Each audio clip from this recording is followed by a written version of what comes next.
Hello and welcome back to the British Football Guy. It's been a couple of weeks. Apologies. Was out at the F1 with Ben in Austin this last weekend and failed to get the podcast done, unfortunately.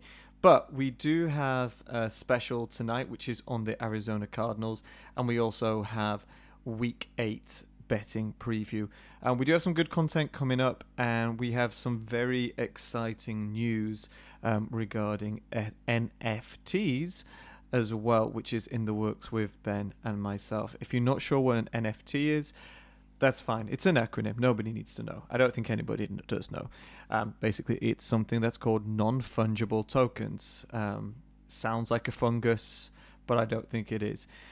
Pieces of digital artwork, and we've got something down the line that are coming up that will be going to a good cause if we can get it up off the ground. So wait to hear on that. But this week, what we're talking about is the Arizona Cardinals and how far can they go. Now, I was actually going to be releasing this or recording it prior to the Green Bay game, but it isn't. It's after, and that one must be one of the most recent heartbreaking defeats since England lost to penalties in Italy, which actually isn't that long ago. But it was a way that the Cardinals were on the march, and it just felt inevitable how they were managing the clock. And that pass just was ridiculous. It was comical. And I felt the pain, as many Cardinals fans I'm sure did. Rodgers, I always have mixed emotions about Rodgers. Mainly the fact that he looks homeless and he's one of the wealthiest sports individuals in the world. Maybe if I was that wealthy, I would look homeless and be fine with that. But I don't think I would. So, look, prior to that, I wanted to go through some stats and actually talk about how far I think the Arizona Cardinals can go. If you'll remember, I can't remember the episode that Ben and I did months ago, was how far could the Cardinals go and what did we actually think the final end of season record would be. Now, I put something, if I remember, it was like 10-6 or 10-7. It was positive, and we're definitely making the playoffs. But Ben thought they were going to kind of get a 500, 50% kind of record, which I thought was very unfair considering the additions that we'd made. And maybe I just got swept away in emotion. That I was thinking, we've got JJ Watt, we have D-Hop with AJ Green and James Conner. But so far I was right. If somebody said, Ollie, at this stage in the season, your Cards are going to be 6-1, would you take it? I was like, would I take it? I'd bite your hand off. Of course I would. And the way that we lost against the Packers obviously one of the teams that are in the running for the Super Bowl. It was close. We didn't blow them away. I mean, it was a close game. And I think having somebody with the experience of Rodgers compared to Kyler, I don't know if it even showed. It was miscommunication. Really hard to understand where that miscommunication came, if it was in the huddle or what. But, really disappointing. But big thing here is, can Kyler regain his confidence? Was he hurt? It's over a week that he plays on next against the 49ers, who aren't doing too well. So a decent game to come back to. So look, here's how I think how far we can go. And just looking at the stats here, yeah, we're tied with the best record still. We were undefeated until Thursday. But just look at this. So some of the stats that really stand out. The defense before last night was third with 10 interceptions.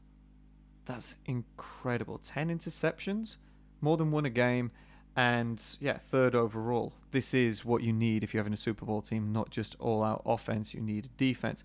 Our defense has not been great for many years. Our offensive line has not been great for many years. We are giving more protection to Kyler, and he's got a multitude of weapons. So, let's talk about those weapons. For fantasy players, you'd probably look at the Cards and think, oh, do I go for D-Hop? They've got so many weapons. I don't think he'd be a good choice. Actually, this year, D-Hop isn't the best choice in fantasy because of those other weapons. But for those other weapons, they are good for fantasy. Christian Kirk, I've had in my team. He's now got 5 touchdowns as your flex or third wide receiver. AJ Green, 3 touchdowns. What I want to talk about these 2 individuals particularly is that they coming into it, they've got very different. Kirk being a slant runner, just at the pace. AJ Green, he's now 53, still in the NFL, which is great.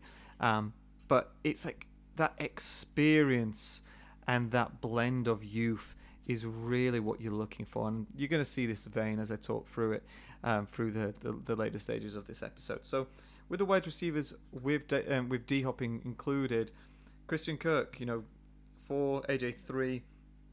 If we just look at the running backs and what they've done, Chase Edmonds, he has got 1 touchdown this year, which isn't a lot. The big surprise, and I think lots of people didn't expect this, James Conner currently has 8 touchdowns. Now, Conner, when he was in his big season for the Steelers, got 12 in 2018. That is incredible. The pace that he's on is to surpass that. Sorry, did I say 6? I think I meant 7 now. That's incredible. This is on pace to be his best season. Keep him healthy, we're good. And that is probably the main thing that I'd say, is keep these players healthy. But if you can rotate them, we're cushy. Another stat, we brought in Zach Ertz, and he gets a touchdown straight away in his first games. This is the type of individuals that we need.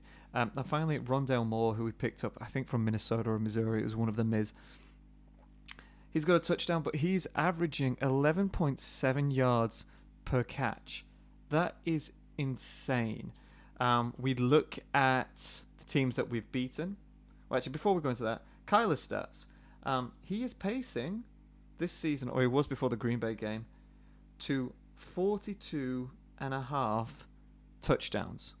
42.5. That's insane. I do have Kyler in 2 out of the 4 of my fantasy team, so he is doing well. He only got 11 points last night, so that killed me. But other than that, he's on pace to be the number 1 quarterback of the year. So, and look, I know I only mentioned in passing D-Hop, but this year he actually has 7 touchdowns on top of everybody else that we've mentioned. So if you think about that, how many attacking options I've mentioned? We've got Rondale Moore, who's contributed for a touchdown, Christian Kirk, AJ Green, Chris Conner, Zach Ertz, and they've got 7. That's 7 attacking threats. So when you're looking at the field, people don't know where to mark, and I think that's really how to cover. I think that's really important. Is that we do have a very deep roster. Now, the teams that we've beaten, and then I'm going to kind of give you a little bit more of my rationale on this. First team we have beaten was the Titans. Titans, they beat the Chiefs, but then again, everybody's beating the Chiefs. Titans are a strong team. We beat the Rams. We beat the Bears, the Vikings, Jags, the Browns, big team, tough team. 49ers, the Texans, but unfortunately, we lost to the group Packers. So look, I'm not too worried about that. After a night to think about it, really not too worried. Now, this is the thing that I was going to say. Back in 1996 was the first of any sporting tournament that I can ever remember. It was the Euro 96, and soon after was Atlanta 96, the Olympics. So those are kind of my early sporting memories that I ever have. And England was hosting the Euros. And at the time, we had a very strong squad. We didn't start too well, but the quality that we had, what was put down to it was the individuals in the team, obviously, but their traits. And they had one unifying trait or trait in common, which was leadership. And the majority of the players that we had about 5 captains. Now, England in soccer, when you're playing in these tournaments, and we talk about these tournaments quite a bit, you're taken from a club. So it would likely have DeAndre Hopkins playing for Arizona Cardinals, but then playing for the US against, say, GB and all the British players. Obviously, the US would win. But you have a club team and you have your national team. So the players that were in the national team, there was about 50% of them that were the captains of their club. After the coach, this is a person on the field that's giving orders, that's rallying the troops, that just has a very good mentality. Well, this last summer in 2020, 24 years later, England's team, they went all the way to the final, further than the team before. And the common trait was captains. They had Harry Kane, captain of his club. They had Tyrone Mings. They had Connor Cody. They had, I think, even... Who else did we have as captain? Jordan Henderson. There was captain Harry Maguire. There was captains all over the field. There was just so many. But what that did was, if you had younger players, they were looking at leaders in every single part of the field. So if anybody got the head down, it was positivity. You're raising them. You've got that team spirit, the professionalism. You weren't just playing as individuals, which you see with some great teams, that those individual character traits come out and they're not successful. This is what's going on with the Cardinals. You have a coach in Cliff Kingsbury that if he didn't get off to a good start, his job was under threat this year. He must have known that. So getting off to a 6 or 7-0 start is pretty incredible. So a coach that will take chances, that will invest in that chemistry, and they've obviously got the belief in him and Kyler. I was a little bit worried about Kyler this year because he had taken a couple of hits last season. I thought, is he going to be questioning how he plays? But he hasn't. He's just been a bit more mature and smarter is what you want to see. But let's talk about those captains. JJ Watt. Walter Manning, Player of the Year award, and just an all-round good person.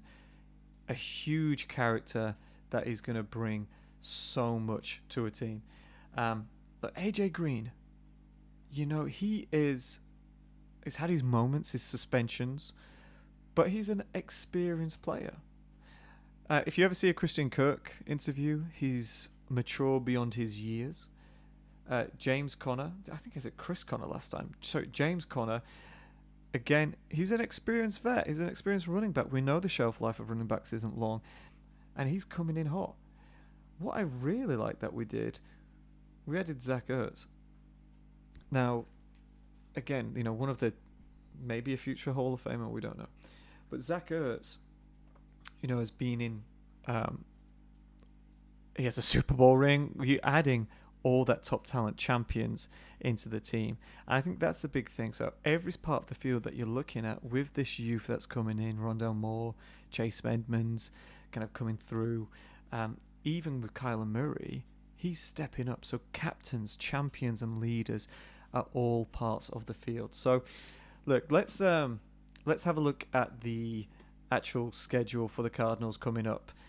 So we have the 49ers, beatable, so I'd say that's a win. Panthers, that's a win. Seahawks in Seattle. If Russell Wilson isn't back in 3 weeks, that's a win. Bears in Chicago, could be difficult.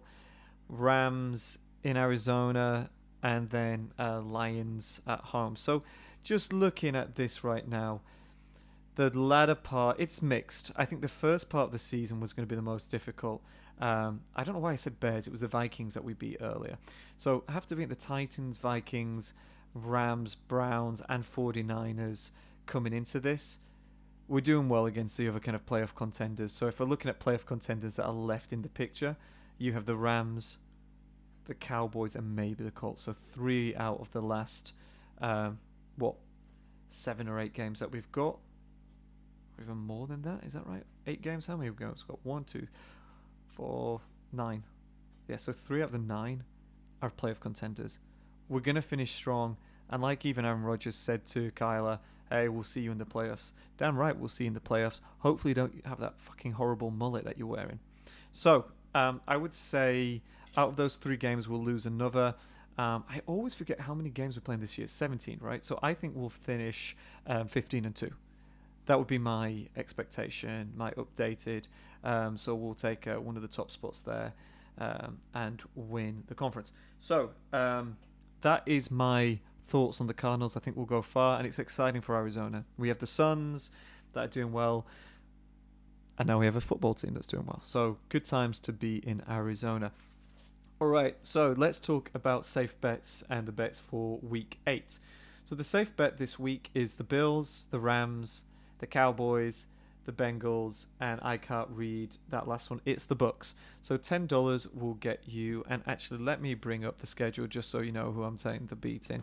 But $10 is going to get you 37 back, which seems to be the norm. You put $10 on for the safe one, and you get that back. So I have said Bills, who are playing the Dolphins. I expect the Bills to win that. You're going to see I'm not going to put the Chiefs on this. Rams, they're playing the Texans. That's another safe win. Cowboys, a little bit more difficult, but I do trust in them against the Vikings. They're not actually favourites to win, so it's nice that you actually have this as one of the safe bets.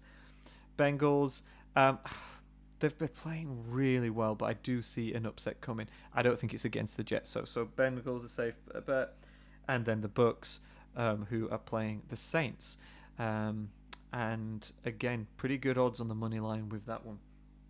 Right, the speculative one. We have the Chiefs, who are playing. I should have written this down before. We have the Chiefs who are playing the Giants at home, but gosh, maybe you want to put a bet on the Giants just in case. Cowboys against the Vikings, again, putting that from a safe, also into the spec bet. Broncos, they are playing Washington. Seahawks against the Jags at home, but again, Jags could cause an upset. And Falcons, they're playing at home against the Panthers. The wild bet is the Titans, and the Titans are not the favourites against the Colts, which is bizarre. Steelers against the Browns, the Bills, the Rams, the Lions. Now, one of my good buddies is a Lions fan, and they're playing the Eagles. I think this is a week they win. In all honesty, I think they will beat the Eagles at home. It's coming. I don't think there's going to be a team that goes all the way through the season without a winner. I think it's on the Lions left that haven't got a win. And then the Cowboys have had again as a wild one just to kind of spruce that up. So, sorry, the speculative bet, I didn't actually even say. $10 will get you 87. I'll put this in the notes of the podcast. The wild bet is going to get you 137. And then the upset, what I'm going for, the upsets came in the first week. I don't think we've had a big upset one since. I'm giving you 4. So if this comes in, $5 will get you 156. The Bears beating the 49ers at home. The Steelers beating the Browns. The Lions winning their first game of the Eagles, and the Titans beating the Colts. So, look, the upset one, there's a bit of a combination across the board.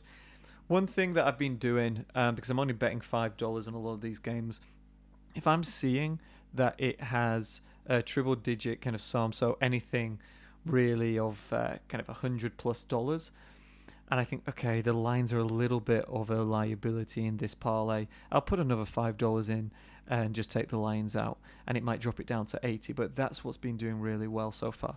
And a little story that I wanted to tell you about today.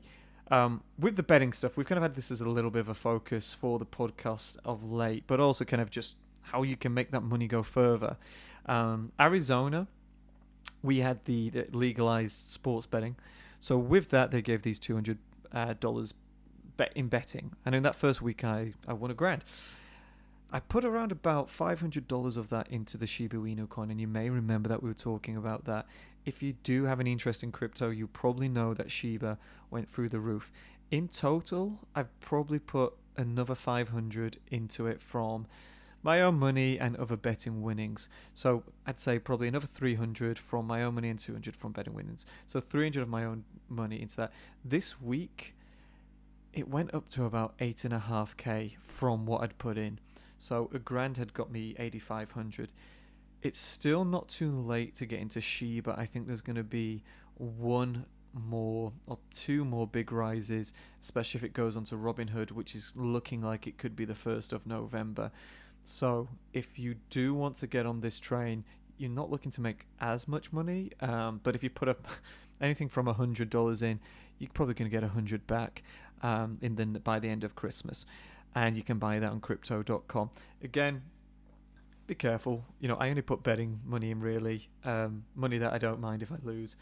But that's one of the bets. And the other one I'd say is Floki, which is another great crypto, which is one of the, I say great crypto, none of them are particularly great, especially these meme coins. But you're not looking for long-term investments with this. It's in and out. Last week or a couple of weeks ago, I had a big kind of parlay that came through from like $5, and it kind of got me 500. I put that into Floki. That's now gone up to $1,500. So none of this at the moment is life-changing money. But what I said to one of my friends that I play soccer with on my team on Sunday, we were playing golf, probably in the heat of the summer. It was August, and I said, look, sports betting's back, and I'm really interested in this crypto. Shiba, we knew that was. I said, what I'm going to try and do is just track the market, and when it goes down, buy, and when it's up, sell, and just keep on doing that, plus looking for that. I said, I think from around about $200, I'll make $10,000 by the end of the year. Kind of hit that grade today with a couple of months to spare. In all honesty, a lot of that is luck. I didn't expect Shiba to do that much. I'd been reading into it and thought, oh, that's the one that's probably going to go next. After that, I thought Floki could. That $10,000, my next push is $100,000, and I'd like to do that within the year, and that for that $100,000 by the end of 2023 to $1 million. So kind of always going up by kind of a rate of 10. So, please follow me along with this journey. Again, I'll kind of give out some advice to what I'm thinking of and how you can make your money go further from just sports betting and make it exciting. Ultimately, I'm not risking, or I don't want anybody to risk anything that you can't afford to lose. It's fun at the moment, but again, if I had 10 grand in and that goes down to 2K, yeah, I'd be upset, but it's not going to threaten the livelihood of my family. So anyway, those are the bets today. Let's go Cards.